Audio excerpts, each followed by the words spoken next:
కోపమంటే ఈ ప్రాణం ఇంకా ఉన్నా లేనిదంతే.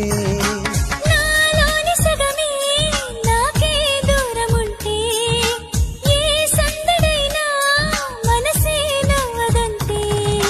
చిలిపి జగడాన్ని పెంచుకున్నాను నేస్తమా తప్పు నాదే.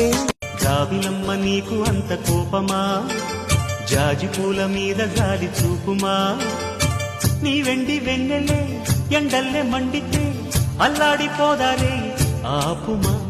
జాబిలమ్మ నీకు అంత కోపమా, జాజి పూల మీద గాలి చూపుమా. అసలింత నీకెంత పొగరెందుకే, విసరంతా ముద్దివ్వక నా పైన కోపమే చల్లాచుకో ముద్దుతో వేడిగా. గోరంత గొడవ జరిగి